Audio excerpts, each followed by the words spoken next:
What's going on, guys? So many of you probably saw the video where I did kind of this in-depth test to see if there was truly a difference between single pane windows on an RV and dual pane windows on an RV. And I had a lot of really positive comments on that specific test because I tried to make it as pseudo-scientific as possible using a heat gun and a thermometer, a temperature gun, to be able to see specifically how much heat actually transferred through the glass to the inside of the RV, with the Surveyor, which utilizes single pane windows, and the Brookstone, which has dual pane windows. Now, the Brookstone, with its dual pane windows, are true dual pane windows. There's an air gap between it. It has a seal between the two, about a 1/4 inch air gap. Now, a lot of people refer to what's called a bonded window. A bonded window are what you see on a lot of RVs, where they essentially do take the two pieces of glass and they stick them together. But I've never heard of those specific windows being called insulated windows. They're just a bonded window. And I know Lippert makes them, as well as a few other brands, but the actual insulated dual pane windows have the air gap, and I demonstrated that in the previous video. In this video, I am going to see if what a lot of viewers recommended to put on the window is actually going to help and be just as effective as a dual pane window. Hang tight, I'll be right back.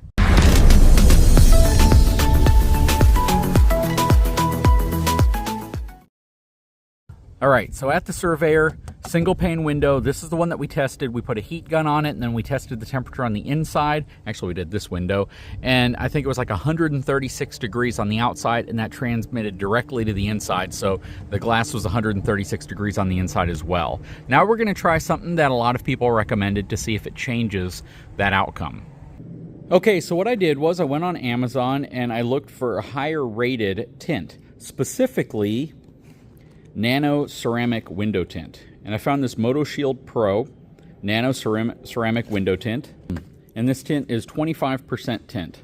So this isn't the darkest, right? You can see there's 15 and 5%. 5% is super dark. 15 is typically limo, and 25 is kind of a mix between limo and legal. So 35% is usually what's legal, at least on the front windows. But if you look at the performance of this tint, you can see from an IR rejection standpoint, 99%, UV rejection 99%, and TSER 63%. So blocks 99% of ultraviolet rays. Now, here's the thing that I think is going to make this test a little bit not accurate, if that makes sense, is that if I use a heat gun, that's actually heat directly being projected to the window versus sun, which light can be reflected from the window. So it's going to be interesting to see how much heat actually transfers through the window once I apply some of this to the glass. Now, I am not a window tinting expert, but I do think I can pull off a section of this on the glass so we can perform this test, because that's what people asked for. In the comment section, people specifically said, why don't you test this with nano ceramic tint and repeat the test and see how the Surveyor single pane window performs. So that's what we plan on doing. We're going to cut a piece of this off, we're going to put it on the inside of the glass and see how it performs. Now, the one thing I want people to keep in mind is a lot of folks will say simply pull the shade down to block the window, or use the bubbleized wrap to block the window. And here's my challenge to that.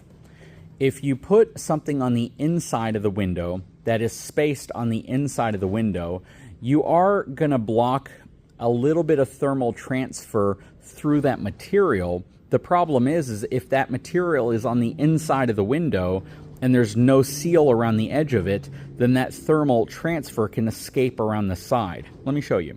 So if we look at my window here, I have the shade drawn down, and you can see there's a big gap here between the window and the shade, which is an air break, and that could be a thermal barrier if it was sealed around the edge of the screen. And because there's not a seal, all I believe this is really doing is preventing the UV light from transferring through and the actual direct heat from the sun rays coming through and hitting you.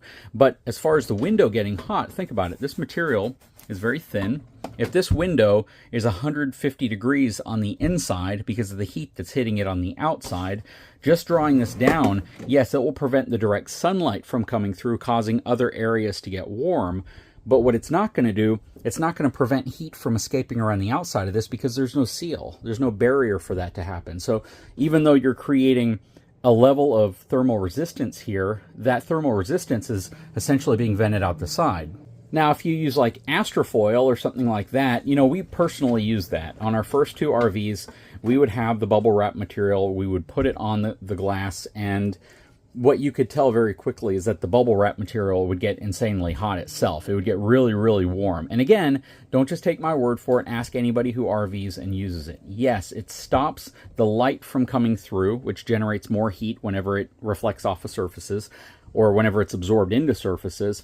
But it does not do what I would consider to be a highly effective job of keeping heat transfer from coming through, if that makes sense. Because it is a thermal barrier, but it would only truly be a thermal barrier if it were completely sealed and that air gap, or the air that builds up inside of there, didn't have anywhere to escape. So what we're going to do with tint is going to be interesting, because the tint, if it were applied to the outside of the window, which it's not, then you're reflecting light and possibly heat from ever entering into the RV in the first place.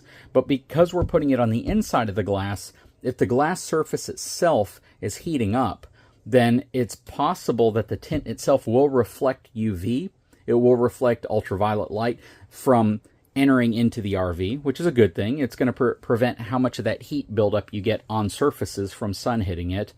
But I don't necessarily know how effective it will be from not heating up the glass, or from preventing the glass itself from heating up. Because if the glass itself heats up and acts as a radiator, then it's simply going to radiate heat through the surface of the glass versus onto objects.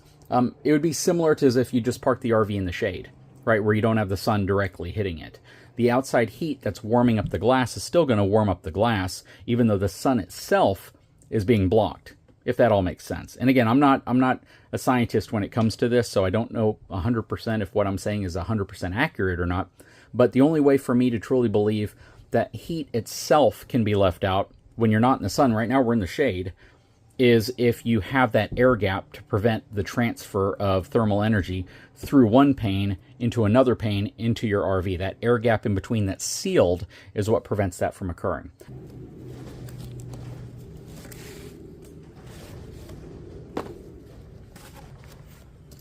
Now, I don't think I need to do an entire window, but I can definitely do a pretty good surface of the window.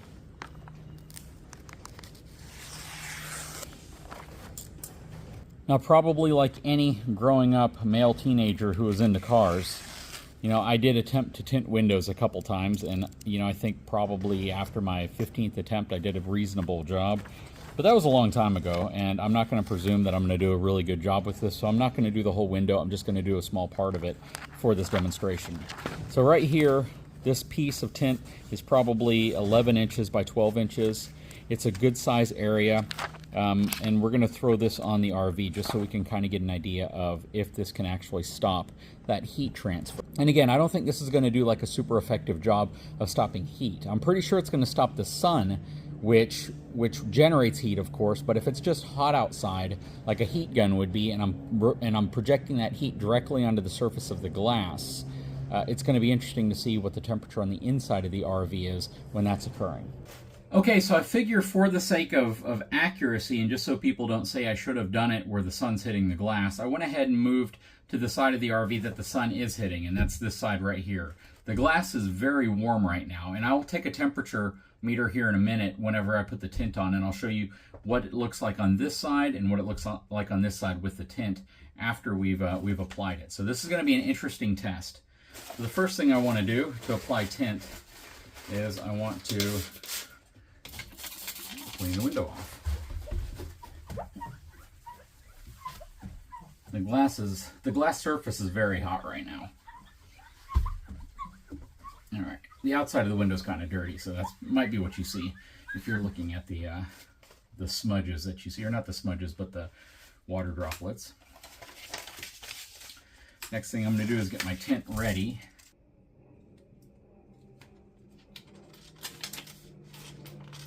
Okay, so you can see here, I have the film separated from the tint. I'm going to go ahead and just get the window a little bit wet, and then I'm going to take my film, go ahead and apply it, and pull this back, and bring it down like that. All right. Don't need any water buildup in here, so I'm going to clean that off real quick. I'm going to take a little squeegee that I have, actually just a piece of spare rubber I have sitting around. I'm going to squeegee it down.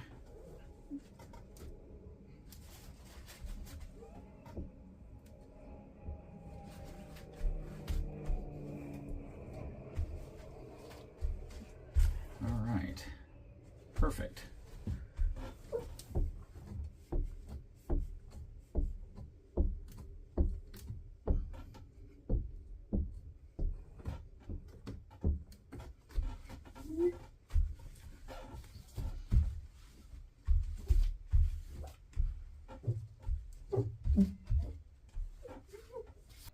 Okay, so I have my tint applied. You might see something right there, and that is actually on the outside of the glass.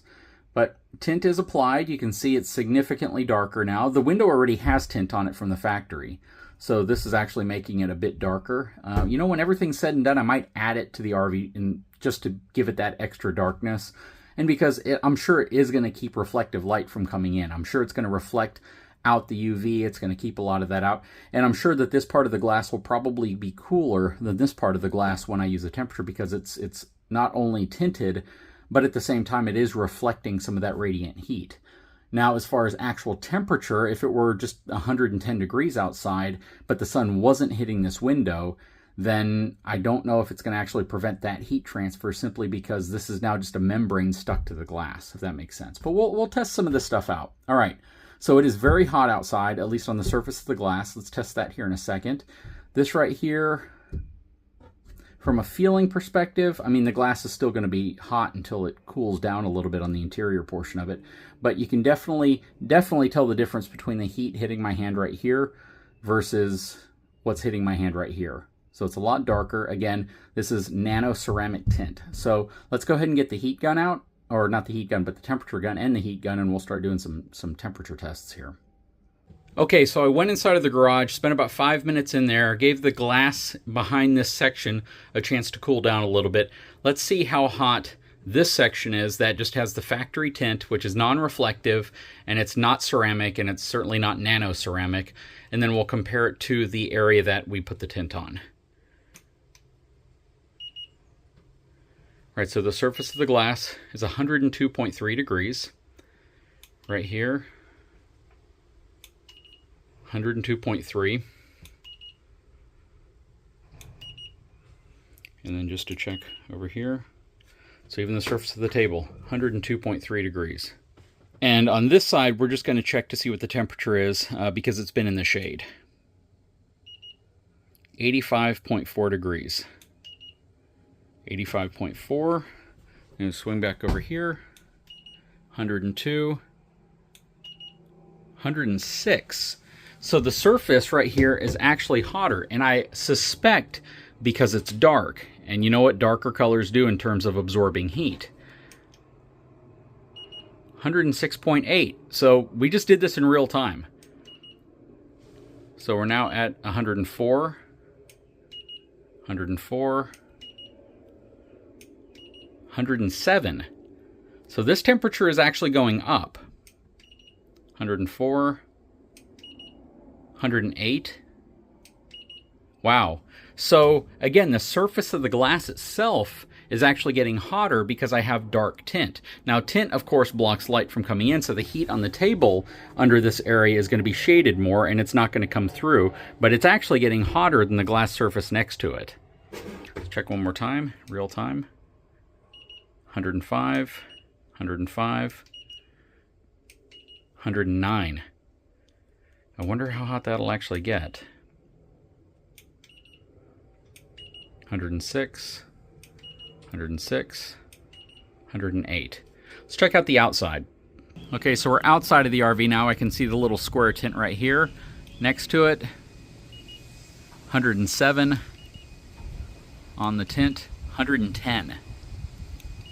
108, 111, 109, and I'm trying different spots too, so I'm not just trying to focus in on just one area. But again, you got to remember the outside of this glass is dark, so just like wearing a black shirt in the sun, it's going to absorb more of that heat energy than a lighter color would. So if we do the side of the RV, 100 degrees. We do the window, 111 degrees. 101 degrees, 111. Right here, 114 degrees.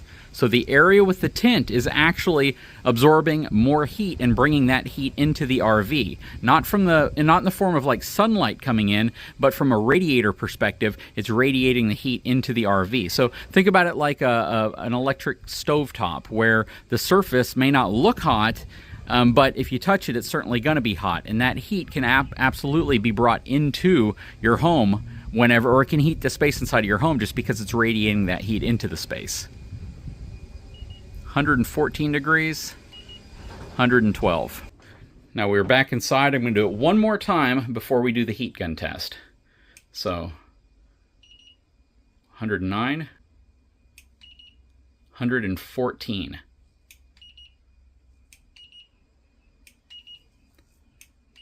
108, 113. I mean, it's pretty decisive what you're seeing here. I'm not trying to fool anybody. It's a tire minder infrared thermometer.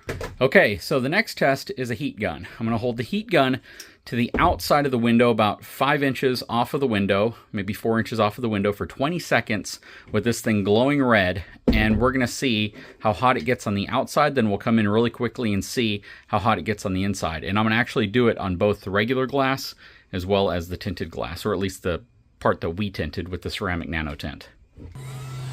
Okay, we're going to get the heat gun nice and hot. We're going to hold it closer for 20. 1, 2, 3, 4, 5, 6, 7, 8, 9, 10, 11, 12, 13, 14, 15, 16, 17, 18, 19, 20. Try to make the area a little bit more spread out. 159.8. Let's hop inside real quick. All right, now we're on the inside.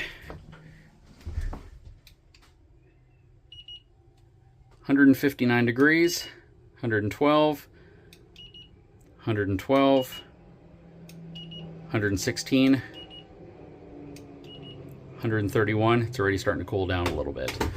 So I think this test is pretty definitive that the tint, though it will stop the UV light from coming through and hitting you, you can see right here where it's actually preventing it from getting as hot. You can definitely tell there's more heat here from the sun hitting me than right here. It does not stop the radiant heat from coming through, though. So the heat that just builds up outside of the RV, or the heat from the sun hitting the glass, heating the glass up, is still coming through because it's heating the glass up itself. So if I hold my hand right here, it's very warm, and if I hold my hand right here, it's still very warm. Doesn't change a thing. Dual pane windows, on the other hand, do block that energy. It blocks the heat coming through. Whether or not it's radiant heat or whether or not it's UV light, it still blocks the heat coming through in a much, much more effective way. Now, something I'm going to do real quick, I'm going to drop the blind down like this. And if you have the AC on inside of here and the air-conditioned air from inside of here is cooling this blind down, then I could absolutely see how the air, when it comes through the glass and it gets caught in the space between the glass and this being cooler, your glass being hot, could absolutely bring the temperature down that comes in and leaks around the blinds themselves. But the challenge here is that if you're just using these to act as like a thermal barrier, you're not getting a thermal barrier per se, because the hot air can just leak around it. That's the biggest problem that you run into. Now, I can already tell that not as much heat is coming through. If I check the temperature of the blind, 94 degrees. So the reality here is that the blind's now just getting hot. So I can feel the blind itself getting warm, and this is now going to act as my radiator as well as the heat coming around it as well. So whenever you compare what's the most effective, just pulling a blind down and trying to block it and create a pseudo thermal break, which you're not really doing because, again, it leaks in from the outside here. Adding nano ceramic tint, which is really just going to block the UV light and the rays of the sun from warming up something, but it's not going to do anything to prevent the glass from getting warm. It actually gets warmer because it's a darker spot, and that darkness is attracting and absorbing that heat. Honestly, still the most effective way of keeping your RV cool from a window perspective is dual pane windows. Not the bonded windows, but dual pane windows that actually have that air break in between with the seal going around it. Anyways, again, tried to make this video as comprehensive as possible. If you form your own conclusion from what you've seen, please leave it in the comment section. But the only real definitive answer I see here is that as long as the glass is getting hot, because it's dark or because the sun's hitting it or because it's hot outside, that heat is gonna transfer into the RV. This is going to help prevent the sunlight from coming through, which will keep the space cooler for sure, but because it's not sealed off, there's nothing to prevent that heat, that hot air building up back here from escaping out this way. You have your AC running and it cools this down, well, then that's naturally going to cool down some of the air in that break, but it's still going to escape, and it could even heat up that air. Again, I'm not a scientist, so I need someone who probably understands a little bit more about thermodynamics and about heat transfer and maybe even just air conditioning and windows in general to tell me if I'm doing something wrong. But from what I can tell, dual pane windows would still be the most effective means of preventing hot air or heat transfer from getting into your RV. Anyways, guys, I sure hope you enjoyed the video. If you haven't had a chance, please take a moment, subscribe to the channel, give me a thumbs up. We'll talk to you again very soon.